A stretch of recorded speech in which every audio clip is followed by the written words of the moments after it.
Whilst journeying through Egypt, Hercule Poirot soon encounters his old friend Bouc and finds himself invited to the wedding ceremony of Lynette Ridgway and Simon Doyle.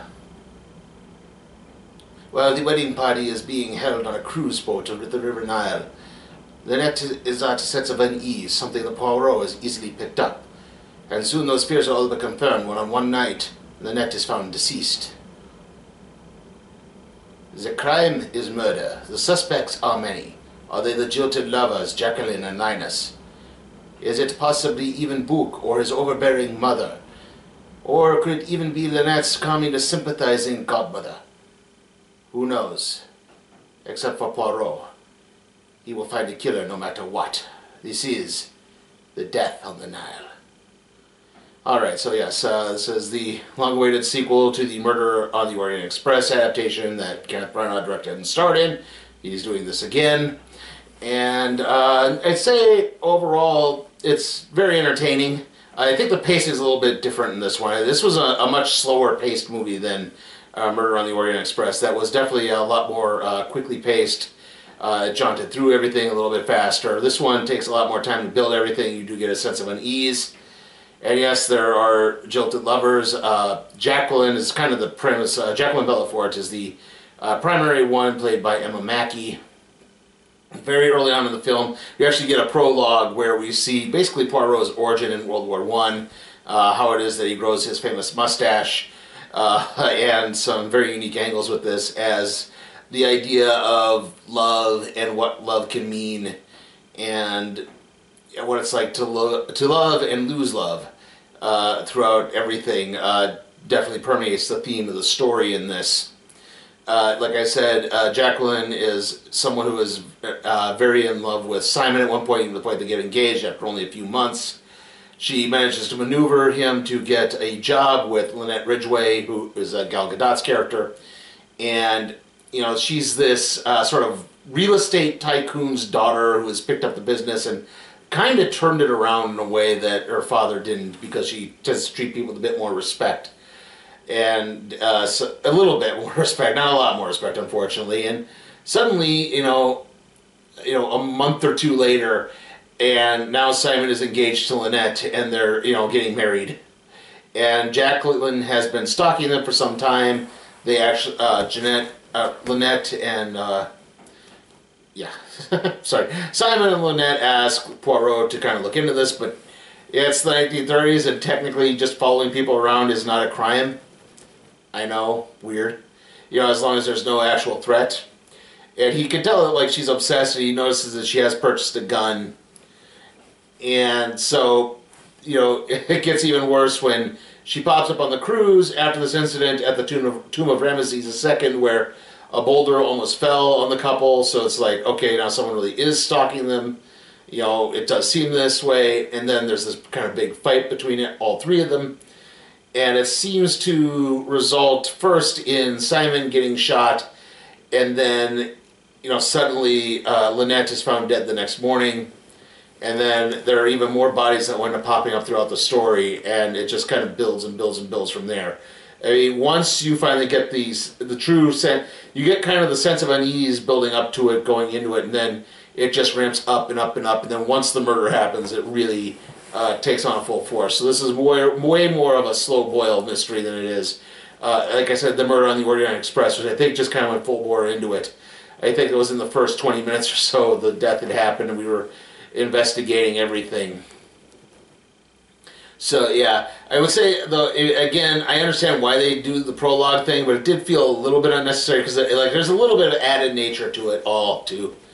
Bouc is and his mother is an important role. Basically, he's living on his mother. Bouc is this guy who's kind of traveling around the world, living on his mother's and father's dime, and he's fallen in love with a woman named Rosalie, who is the niece of a famous lounge singer traveling throughout Europe, and Rosalie has taken to managing those finances, and Bouc's mother does not approve of this. It's more of a kind of like, she's managing a lounge singer, so this is entertainment than it is, a more noble profession, and there's also an undercurrent because, yes, this is an interracial relationship. Likewise, Lynette's godmother and her nurse both are wealthy people who, in one way or another, do not have money anymore. The godmother is now a communist sympathizer who keeps talking about the revolution and, the rights of the working man and everything of that nature. And the Nurse Bowers, it's funny because it's the comedy team of Don French and Jennifer Saunders. You would probably know Don French from, well, she's in the Harry Potter movies. She's one of the ghosts. I can't remember the exact character it is. She's one of the ghosts that haunts Hogwarts in the Harry Potter movies. And Jennifer Saunders, she was on Absolutely Fabulous. Don French was also on The Vicar of Dibley, and they were a comedy team for a number of years. So to see them together and acting again in this relationship, which also they're lesbians in the movie, so there's that as well. So to see those two working together again is really fun. Like I said, there's definitely a bit more of an airiness to Poirot in this one. Like, when he's working, he's very focused, but he still lets off a few jokes here and there. And there are people who kind of call him out a little bit on his flippant attitude and he has a bit of a narcissistic streak in this. Like I said, they call it out in it. So that's really enjoyable as well. If you read the book, you probably know the ending, but I'll try not to spoil the big twists and everything in there. But yeah, there are some genuinely good performances in this and some genuinely good twists in all of this. If I say anything again, the pacing can be a little uneven at times. Like, there is kind of can we just get to the murder at this point? I think maybe the prologue was like I said, the prologue drags a little bit too long. Like, we should have had them, the wedding party and then them kind of going onto the boat, rather than the wedding party, then more of the wedding party, then more of the wedding party, then they get on the boat, then more of the wedding party, then more of the wedding party, then more of the wedding party, then they visit the tomb. Like, that's where it kind of gets a little, okay, you're padding this out for some reason, I don't know why. But overall, like I said, it's really enjoyable. I am going to give Death on the Nile a B.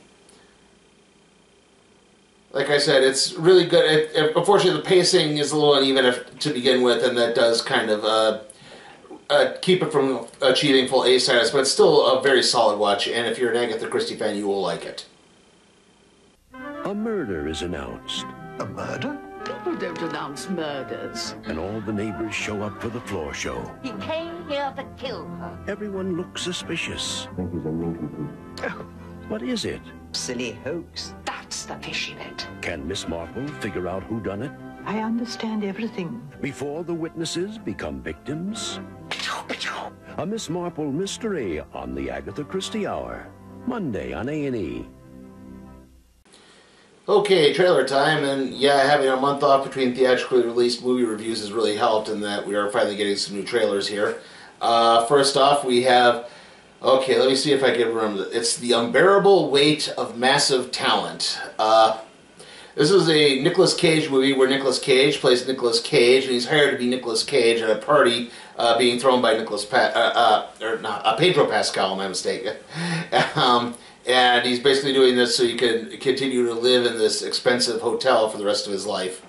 And not Pedro Pascal, Nicolas Cage. And so it's Nicolas Cage being Nicolas Cage as Nicolas Cage. So it definitely looked entertaining. And then we had Morbius again. Then we had The Lost City, which is another romantic comedy adventure with Sandra Bullock, Channing Tatum, and Brad Pitt. Sandra Bullock plays a famous romance novelist who gets sort of kidnapped by a fan of sorts who thinks she actually knows where a lost city that she had written about in her romance novels is located. Yeah, this is weird. And her cover model, who's played by Channing Tatum, sets out to rescue her, but then they also hire like a professional rescuer played by Brad Pitt to find her too. After that we had Uncharted. Obviously that's the video game adaptation that really doesn't look that great. After that we had another Channing Tatum movie, Dog, where it's he has to take the deceased soldier's dog back to the family because they want that dog at the funeral. And apparently that will get him back into the military for some reason. I'm not entirely sure. And then we ended on the Batman. It's Batman. Alright, so, okay, the next video is going to be the random trade review on Spider-Man Spider Hunt. I at least have everything I needed recorded. I just need to edit it all together, so it should still be up on Sunday.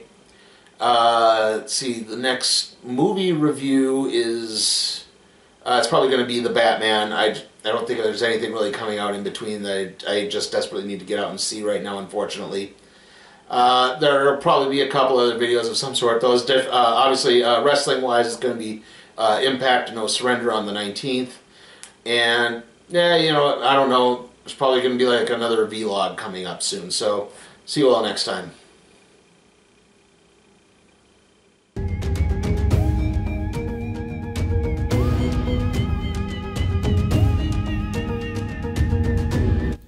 Hey guys, remember, you can help support my channel at patreon.com/sleepytimeforcatproductions, where you can help request a movie, even if it's something like, say, Sonic the Hedgehog or the next Purge film. I'll review it.